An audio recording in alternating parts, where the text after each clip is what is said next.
So welcome back to the AEC Hive podcast, where we're talking about innovation in architecture, engineering, and construction. I'm Ralph Montague, director at ArcDocs and co-founder of the AEC Hive. I'm joined by John Egan, fellow co-founder of the AEC Hive. John, do you want to say hi to everybody? Hi everyone, this is John Egan, CEO of BIM Launcher and co-founder at AEC Hive. Looking forward to today's discussion. Great, and we're very excited. We're in Australia today to celebrate St. Patrick's Day. In Ireland, we're with Rebecca DiTiccio, who is principal for digital operations at Oricon. That's a new appointment. She was the founder and director at Digital Node previously, so Digital Node have just teamed up with Oricon. She's also the global chair of the Women in BIM. And Rebecca, we're really excited to have you here today. Do you want to start by just introducing yourself and telling people a little bit about your background? Sure. Thanks, Ralph and John. And I'm excited to be involved today. I really appreciate the invite. And, as you know, I've been, really obviously very much across, many of the kind of global BIM initiatives. I guess just to give people a bit of background, for those of you who don't know me, I'm an Australian. I worked in Australia, I guess, the first part of my career, and I moved over to the UK in 2006, and I probably spent almost 10 years in the UK, which was very much, again, supporting the industry in their uptake of BIM and digital engineering. And in this time, I worked really closely with the BIM task group and other groups, I guess, to support the implementation of BIM. And I founded Digital Node in 2013, which was very much a response to the uptake of BIM and the government policy in the UK. And at that time, I noticed, the low representation of women, I guess, in these roles. So I very much, again, passionate about diversity and inclusion. I founded Women in BIM around the same time that I started the business, funnily enough. And as Ralph explained, we've recently been acquired by the Aurecon group, and I'm really excited, as part of my role there. It'll be a very much a global role, looking at, I guess, the implementation of, I guess, different policies and strategies around BIM and digital engineering for their global group. So I could keep talking, but I'll let you guys ask questions and I'll stop for now. It's excellent, and it's really exciting to have you here. And we actually met around 2013, so that's about when you were starting, and you came over to Dublin for an event we had here called Meet the BIM Experts. I don't know if you remember that, but I do. It was an interesting time, and where we were just trying to bring all these new ideas to the industry in Ireland. And I suppose, I don't know what your sense is of how the industry's moved on in that period. Has it been a slow journey or fast journey in terms of innovation? It is quite a conservative industry, and the sense is it does seem to move slowly rather than fast. But what's your sense about it?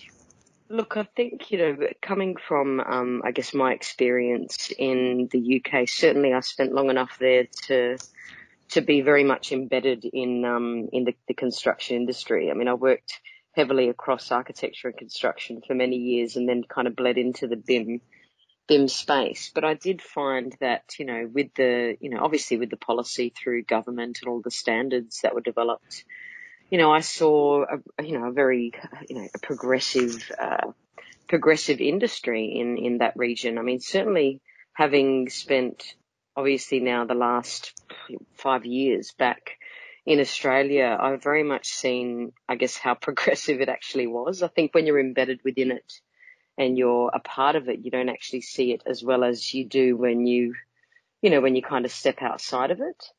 And that's something that I think, that's really stood out for me in the last few years, just how far the UK have come, with the mandate and the development of BIM over there. That's interesting. And so that gives you a good opportunity, I suppose, to compare and contrast the Australian industry to the UK industry. What's the sense in Australia?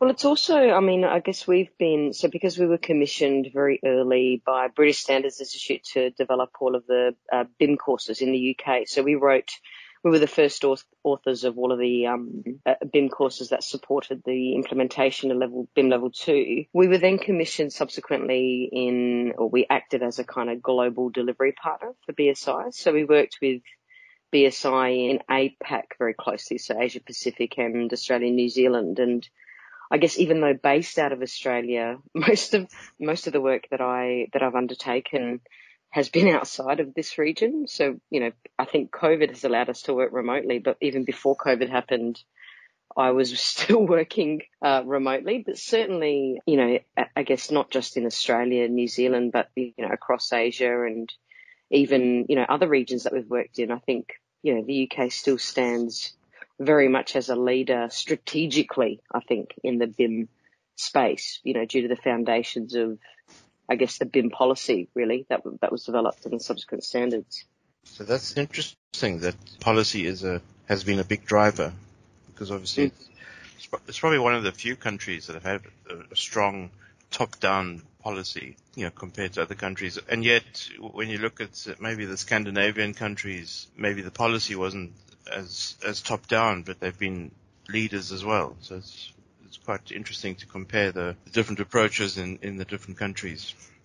Mm-hmm, mm-hmm. And we've written, we did a lot of public commentary on the different global initiatives within the context of all of our articles that I wrote for AEC magazine. And that's something that, again, I'm really interested, not just with the work I do in BIM, but also because of the Women in BIM initiative being kind of a global incentive, effectively. We've got, I've got real interest in what's going on in other regions and how, some of these things are being practically applied, which again, is something that we've seen, throughout the world with our links in Women in BIM and our regional representatives across the different countries, which has been a real, such an amazing experience for us because, we've got those links now, I guess, to people in the world really driving.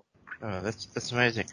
On that initiative, I suppose, that's particularly an area of innovation for the industry, I think, is the sort of perception of because it is a perception, really. I mean, there's so much in construction that can be done by any type of person. You don't have to be a strong, burly man. That's the perception that it's a man's game, and you need that sort of strength in labor almost to participate in the construction industry. But there's so much of what the industry does that it doesn't need that. It needs people with all sorts of backgrounds and all sorts of interests and talents.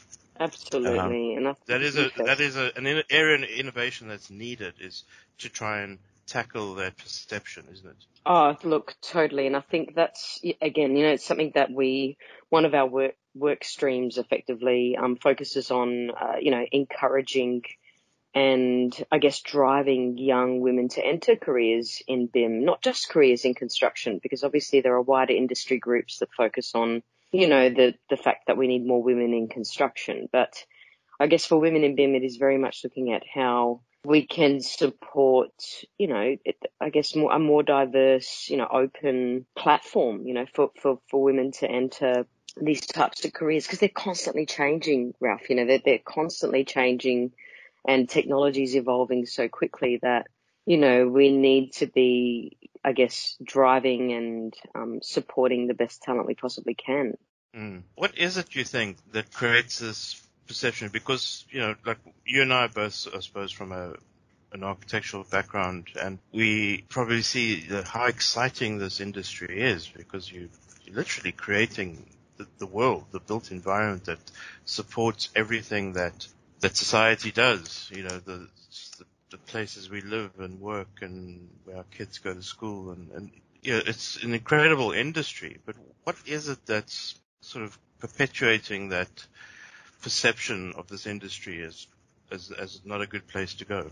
So, I think it's historical. I think the fact that we've been rife with, poor working conditions, inadequate openness to flexible working. Prior to COVID, there was really no real kind of drive for flexible working. And I think COVID has very much changed the way that we view, I guess, the construction industry now, the way that we can work remotely and and effectively have, families and do what we need to do without actually being in the office. I think that the whole openness to that flexible working arrangement, I think, is one of the key drivers for a lot of women, I think, in construction. And that's probably why we're seeing such a high number. I mean, much of the data suggests across the board in construction that too many women are leaving the industry. But what we need to do is we need to encourage young women to grow within it, in the BIM space or digital space, and actually want to stay in it effectively, retain that talent. And I think the key is that flexible working, I think is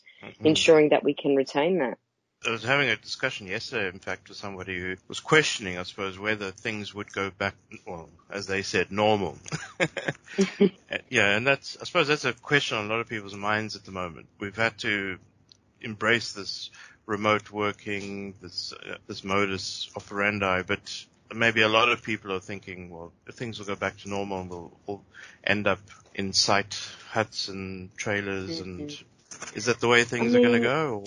I don't think we can go back. I don't think it's possible. I think we've really hit a turning point, not just in construction. I think globally across many industries, that there's this understanding that people can actually be self-managed. There shouldn't be any more drivers for micromanagement anymore. I think certainly with the next generation, and much of the work I undertook with the BIM task group in the early days. I don't know if you remember the BIM 2050 group and the work that we did back then. I think probably the time I came to Ireland was the time we released that report. But much of the research even back then, which was 2013, suggested that the younger generations, the generations that are coming into industries, regardless of what industries they are, they just won't accept, that micromanagement. They'll need that flexibility. They'll require that, that level of trust, because effectively that's what will make them produce and be better and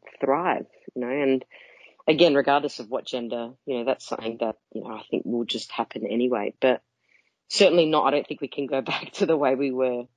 Just going back to this conversation I was having yesterday with someone, but they were saying the downside of the sort of remote working at the moment is that the younger people are missing out on the interaction with more senior people that resulted, I suppose, in the transfer of experience and knowledge.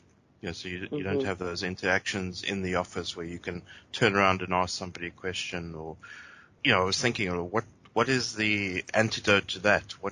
How does technology and support the transfer of experience and the transfer of knowledge? And the reason I'm asking is because I know the Women in BIM have this mentor program, and I think that's a really interesting concept of which we don't do a lot of in the industry. Well, we do a lot of it, but we don't probably call it mentoring. But there's a lot of interaction between senior people and junior people where this transfer of knowledge occurs. But now you've gone out and you've created this program to share knowledge, to share experience.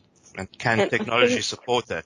I think certainly with the mentor scheme, it was something that, as a team, and certainly with our mentor lead, Katia Velova, she was just instrumental in orchestrating that process, and her drivers and I guess the alignment to the Women in BIM philosophies in terms of that level of support, they just perfectly matched. And one of the key initiatives around that was basically, as a group, we knew that there was something lacking specifically when it comes to BIM, because obviously there are so many different groups, like I've mentioned earlier, across the world supporting diversity, but we felt specifically with Women in BIM, there is such a low number of Women in BIM representatives in leadership, so role models and those that can act as mentors, that we wanted to draw attention to those, to highlight those, to then enable those people to then link back into, being able to support those potentially that were entering careers in this space. But, I don't know if it's something that we can link to how technology can support it. I think it was mainly the fact that we knew this was something that needed to happen, and certainly this is our second year. We've just launched the program and we've already seen the numbers increase, so again, it's just reiterating the requirement for that level of support. And it's not just having somebody that you can kind of, ask questions to and send emails to or I guess confide in. But it's certainly that level of support where you can learn more about, how industry's evolving, particularly in the digital leadership space, which again is where our mentors effectively are sitting. We're finding women and men that are acting as mentors. Might I add that, mentors can be women or men. We're encouraging, our mentors to be, whoever can support effectively, and that's something that, again, it's such an important part of what we do.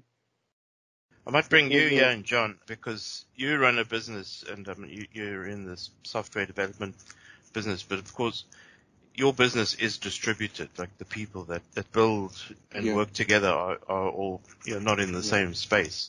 And you're sitting in the lovely west coast of Ireland running a business, and lessons learned on the question for a lot of people is how much construction can happen remotely?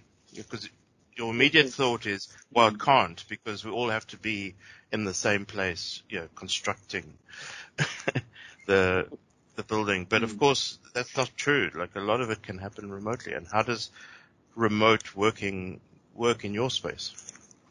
Like remote working is the norm for me.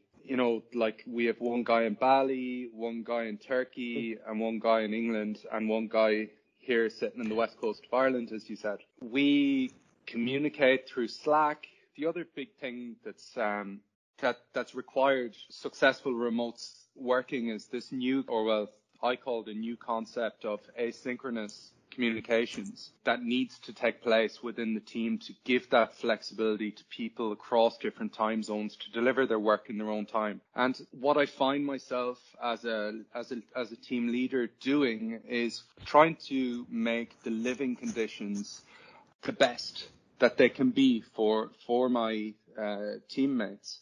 So that means giving them the flexibility just to write, away from keyboard on Slack, for example, and they're not at their desk, they're not available to talk. And this kind of overlaps into another thing that we've come to see the need for with supporting remote teams, and that's this concept of the development of a social contract. So what that means is if you wanted your team just to check in the morning, you would put that as a rule in the social contract. Or if you want, like if you're opening pull requests, for example, on the code base, you need to include another developer on that pull request to review and make sure the code, so you're kind of into the realms of your develop principles there, but remote working is the norm. But before we go off down that rabbit hole, Rebecca, my little sister works in the construction industry. She's 19. She got a job as a document controller. So she works for a construction company doing document control, and she wants to leave the industry already. So she's gone back to university, and I just feel that when I sit here as someone that's very passionate about the industry, I brought her into the industry, got her excited about it, and now she's leaving again. I find that it would be great if that Women in BIM initiative had greater awareness. For example, so my little sister could have maybe a Slack channel that she's added, and she has all the other women in BIM that she can confide on and, talk about.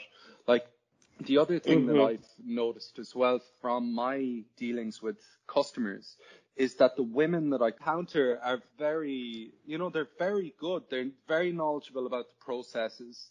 And I find there's a strange relationship between the women and the other men, even on their team in the meeting. It's almost like they're looking for, support, or the men are there to oversee. It's something perhaps that you may have encountered, but I just think that even as we talk about diversity and the openness of the industry, that mentality and that culture is still rotten, I feel like. Yeah. And that's that's just me explaining what I've actually encountered. Yeah, it's. You know what? To get your thought. Yeah, I was just going to say, it's funny. There's two streams, I guess, to this conversation. I guess the first I'll start with is your second point, which was the fact that there's this whole kind of weird dynamic with a lot of women being shadowed by their kind of male counterparts or senior members of their organization. And it's actually something that not only myself, but a lot of women have experienced in construction generally. And it was, funnily enough, it was one of the reasons why I thought I would never work for somebody again. You know, I thought, this is it. I'm starting my business. I don't need to have to deal with this again. I'm quite capable and strong enough to be able to do this. But it was only in my 30s, where I had a bit of experience that I was confident enough to be able to do that, right? So, I felt that I'd had that experience. I was able to do it and I moved on. And I'll talk about what Oricon provides me in a second. But I guess the second point with your sister, it's funny that you mention that, because one of the core drivers for the development of our new website, which we've just launched, and it's been in the back of our minds as a core team for many years, because we've really never had the funding to be able to do it in the past, was to provide that platform for women to become members. It's free membership, right? So women to basically become members, update their profiles, put, obviously who they are, where they come from, what region of the world they're in, so that basically they can then search for people in their region and just have kind of conversations, effectively like a Facebook for women in BIM. So you can basically chat to women, find women that are in those roles, get some advice. And I guess alongside that is also the mentor scheme, right? The mentor scheme acts to help young women potentially to try to overcome these types of issues. So there's so many ways we can really help, we can really help drive this. And that's why the website, and because it's just been launched literally like 2 weeks ago, one of the things that I'm really trying to, I guess, promote across industry now, because people just don't know yet. And we're doing it throughout our communications. But again, it's just sharing the fact that this is a protected membership area for women, regardless of where you sit. You can become a member and basically you can find people to chat to. She could find me on the website as a member and start chatting to me if she wants, get some advice or whatever, if that's something that she's looking for. So that's, again, something I'm really trying to push. So obviously the Gen Zs are all about different platforms to the ones that we typically use. Like, for example, I know my sister uses Snapchat. I know TikTok is on her phone. We are big advocates of Clubhouse here at AEC Hive. We find it's a really useful means to collaborate around, with the AEC Hive community. And I've noticed on Clubhouse there's topics around Gen Z in construction, women in construction. There's a huge range of these forums or discussion topics that are always ongoing on Clubhouse. And I think that it would be really beneficial if you had someone that was on that and was able to point them at the great work that you're doing with the Women in BIM website. So I don't know much about Clubhouse. It's really interesting. I'd be keen to support that. And I think that's something that you're right. I think in terms of the level of communication, I mean, obviously, that generation of young people, regardless of, what gender or what background they come from, have just a different level of communicating, and I think, certainly we need to start to, I guess, be present in some of these different environments, because again, not everybody knows about us. And as much as we're trying to drive that, awareness of our group and having, obviously, podcasts and, chat channels and everything we're doing with forums on the website and the LinkedIn stuff, I think you're right. I think it's having visibility across some of the applications that might be more appealing to them. That's a really interesting discussion point, because this idea of communication, and it's so strong in the construction industry, because that's effectively how anything gets built. That there's this communication or sharing of information between people that ultimately results in physical buildings and infrastructure coming together. So there's link between information and communications. and the sharing of knowledge and the sharing of experience. And I suppose that's one thing that characterizes the construction industry, is that the forms of communication are very old school. So they're very formal, and it's documents, and it's, records and legal contracts, but the young generation have all these new forms of communication, which are not sort of finding their way into the industry.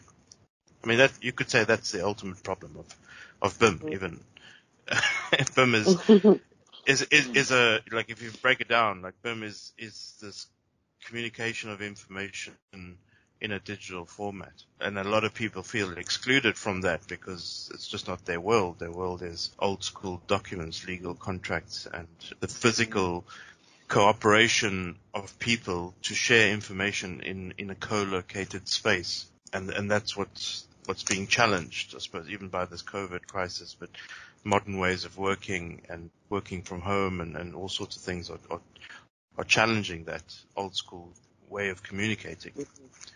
So I think that's a really interesting point, is just this communications. And you've spent a lot of time, Rebecca. You said you're working in Australia, but a lot of your work is done remotely. So obviously remote working and new forms of communication is in what you do as a person and as a business. Do you want to share a little bit about your thoughts around modern methods of communication and sharing of information? I think by default, I guess one of the strategies around, the growth of the business for me with Digital Node was, I guess, visibility, like I said earlier, of what was happening across different regions. And I knew that as an Australian wanting to spend more time across, back on this side of the world, the intention was to effectively go back and forth. So I thought, initially, this was, back in 2016, that I'd be able to, work remotely to a degree, but there would always be that link back to face-to-face interaction with our clients, because most of the work that I was appointed to deliver was based on the relationships that I was able to build both in the UK, the US, and other regions that I worked across. And certainly I think that set me up very nicely to be able to work remotely, because I had those relationships already in place. And I guess without, potentially, without having those relationships, it would have been very difficult, because I still believe that, regardless of the fact that, we've been pushed to remote, with all the remote working and the fact that we have, a variety of technologies that can support that, I still think, there's still a lot of value in obviously that relationship building, and that relationship building, that doesn't happen overnight, as you're both probably aware. It takes a number of years to build that. So, realistically, in a way, yes, it's been okay working remotely. We haven't had too many issues, but certainly a couple of our projects went on hold, when COVID hit. I mean, many organizations were hurt by obviously the impact on the economy, particularly in the UK and the US. But having said that, I think, because we have the ability and we're quite agile, we're a small business, we use subcontractors with specialist skills to deliver many of our projects, or we have in the past. We had that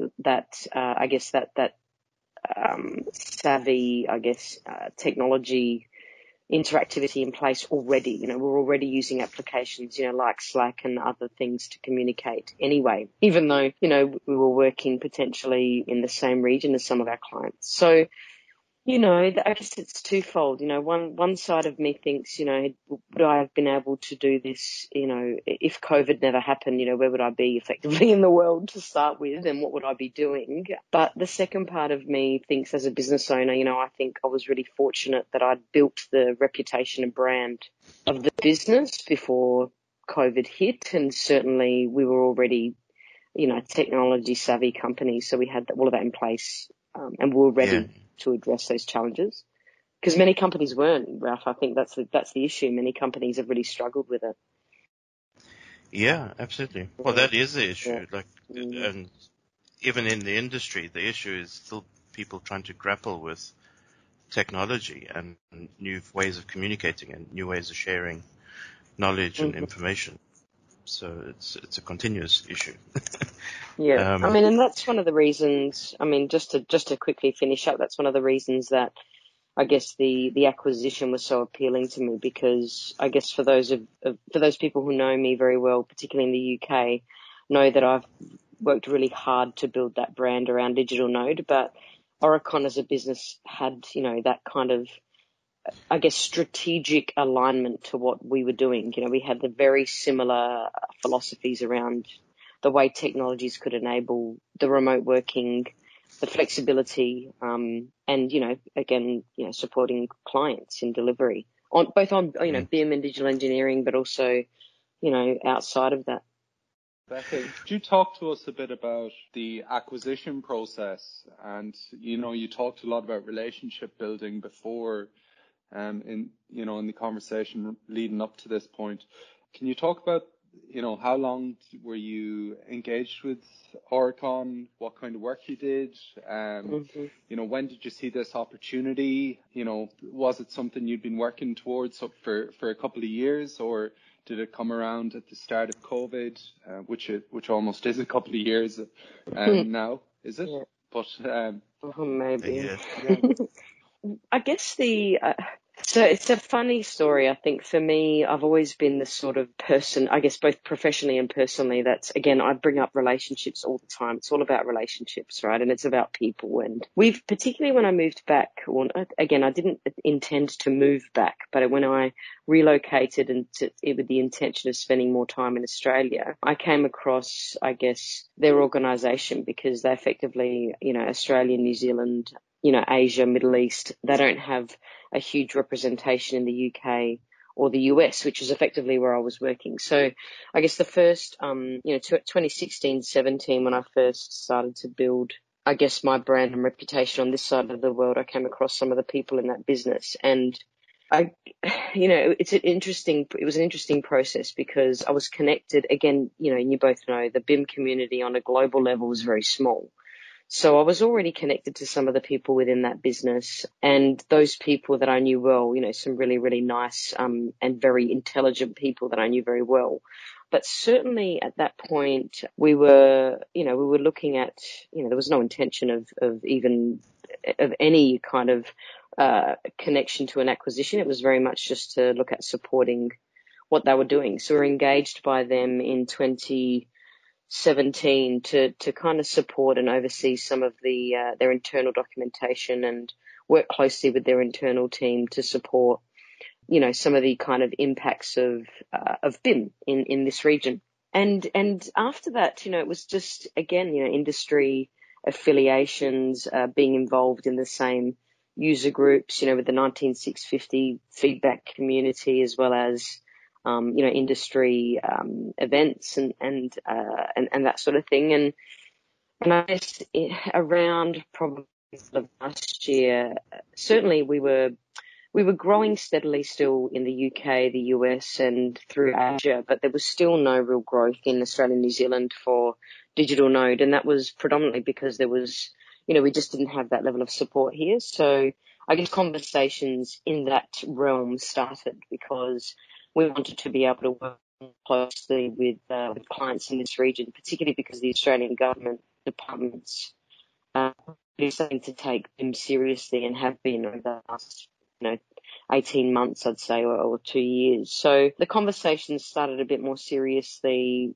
at probably the middle of last year, and then progressed up until Christmas, and we've negotiated up until when we were acquired, only when was it?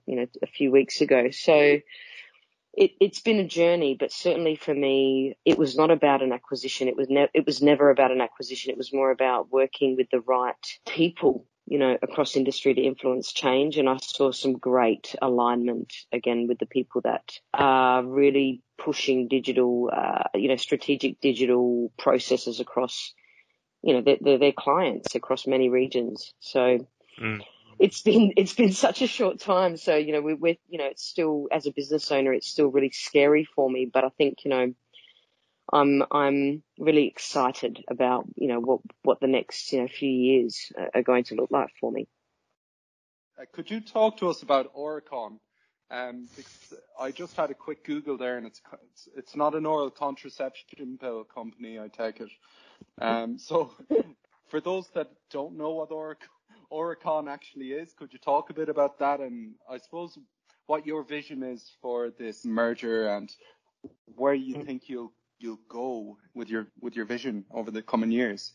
Yes, so I guess the crux of the acquisition supported, I guess, the stream of the business that looks at digital operations. And Oricon are an engineering and advisory company that basically supports, engineering as a discipline, but they have an advisory wing, which is very much strategic advisory on kind of integrating different digital solutions for different clients all over the world. So that could include BIM and digital engineering, but it could include also other streams of the business, which might include, for example, data management, BIM, digital construction, strategic digital asset management. There are a number of different streams that are starting to really be driven across their business. And certainly one of the things I didn't mention earlier was that the Chief Digital Officer, Andrew Marr, and I met many years ago. He saw me speaking at a conference in South Australia, actually, interestingly enough, and we just had a really good connection.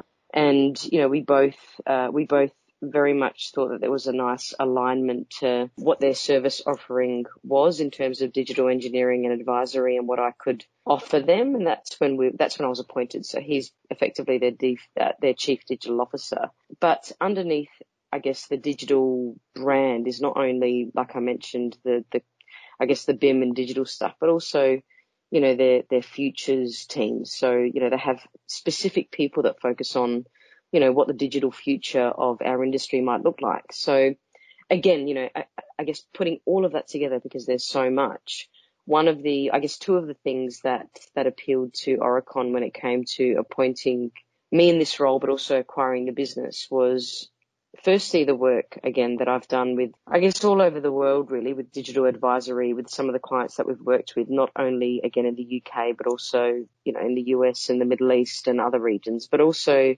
the push for industry capability and capacity in this space, not only aligning with the industry standards, 19650, etc., but also, what the future of our industry looks like and the development of future skills. So one of the key ambitions for me as with the digital node hat, supporting him coming into Oricon, was very much supporting their kind of global strategic view on how future skills could be understood and then fundamentally embedded across the business. But alongside that, John, was also their keen interest in what I do with Women in BIM, and they've been constantly a big supporter for the initiative. So they now have effectively helped, I guess, bringing Digital Node. It effectively brings in, a part of me that very much is focused on women in BIM. So, with that acknowledgement, they have a very strong and keen interest in diversity and inclusion, but also how the digital realm supports diversity and inclusion, and bringing in, I guess, myself in that space again was something that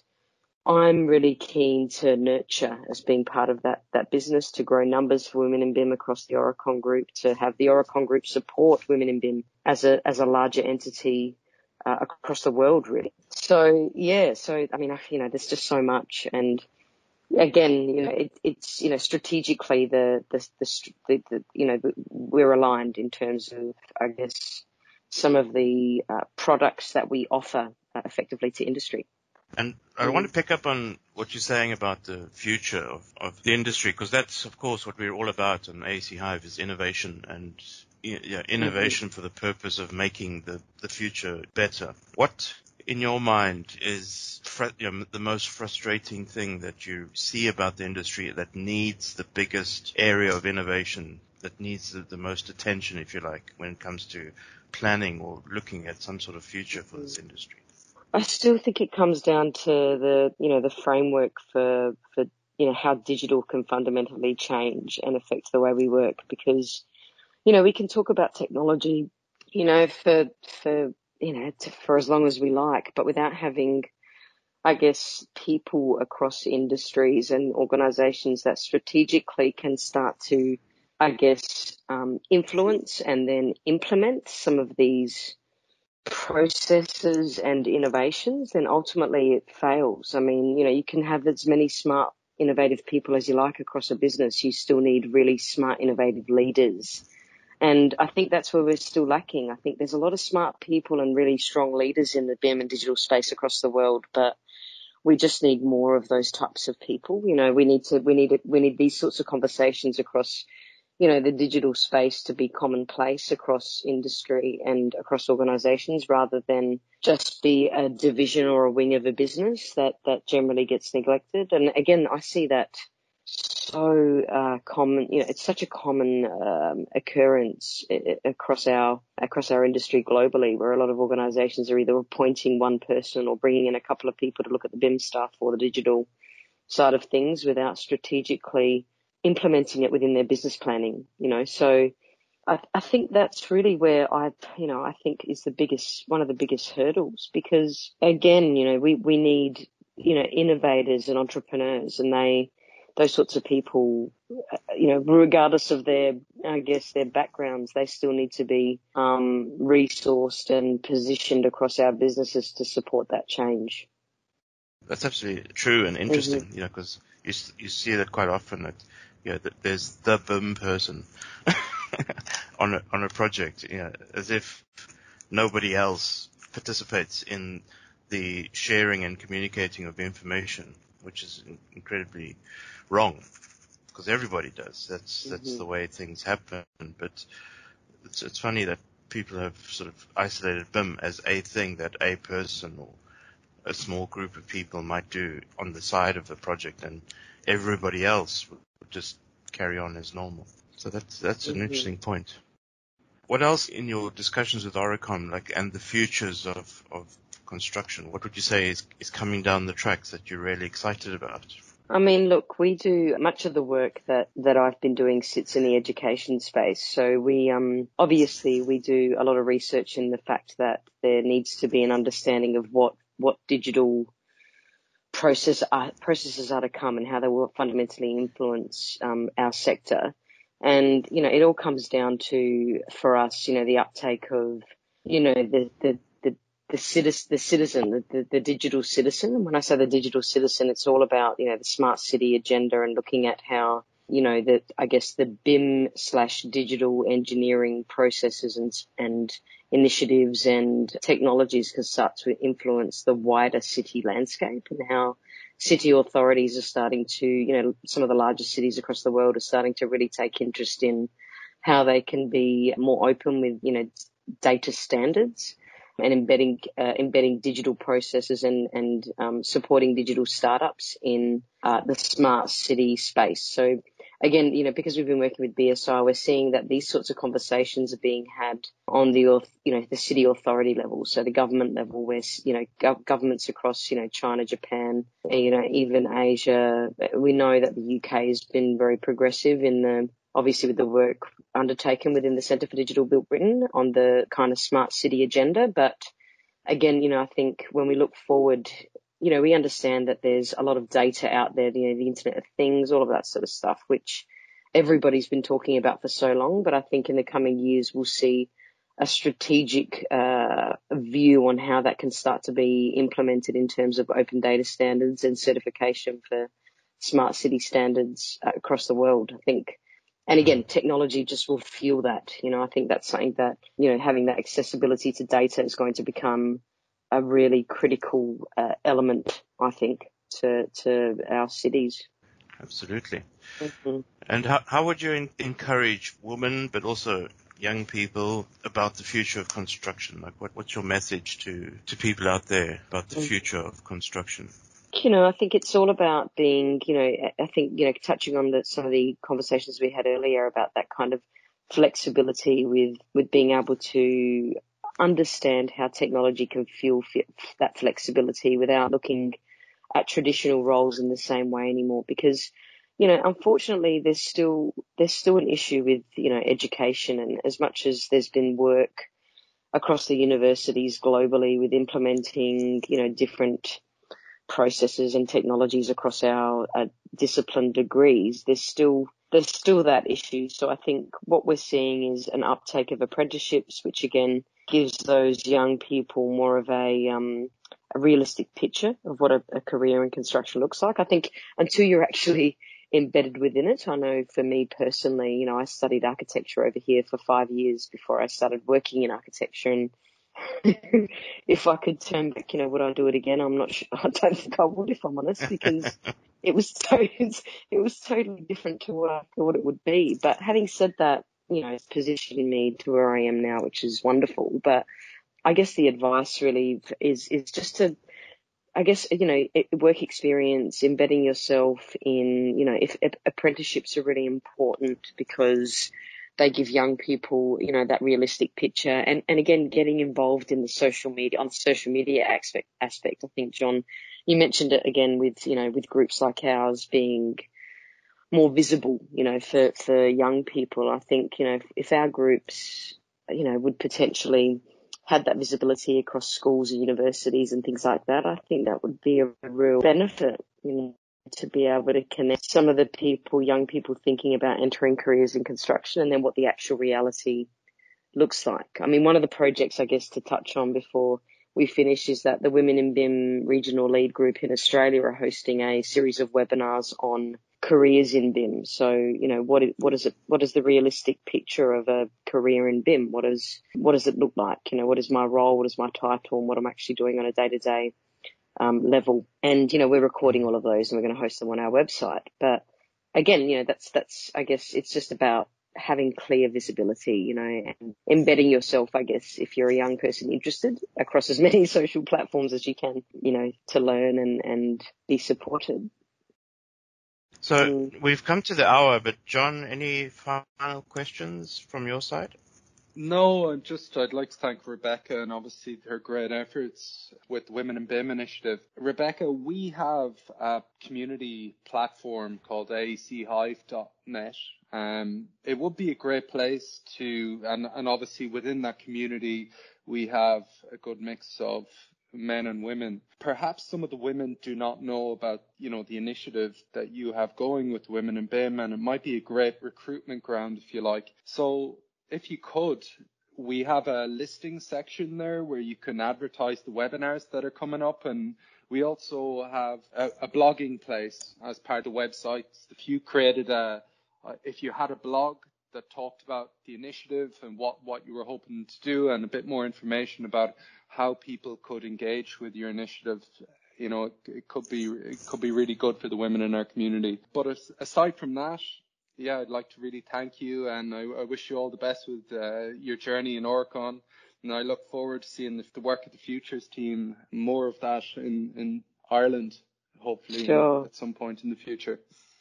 And I'd like to, absolutely thank both of you for obviously the support. And I'm really keen to host anything we can on the AC Hive, a blog or website. So anything we can do on the Women in BIM front, I'm keen to get involved, and I'm sure the wider core team would be as well. So certainly get in touch with us. I mean, womeninbim.org is the website, but we're really keen to grow our members.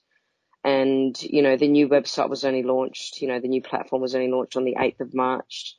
So, we've got some great new functionality, some good initiatives, and we just want to grow members. So thank you very much. Yeah, excellent. And from my side as well, just want to say thank you. It's been a really interesting conversation. It's always amazing. These conversations seem to go so quickly, but they just, you get immersed in them because it's fascinating. I feel like you could talk for another hour.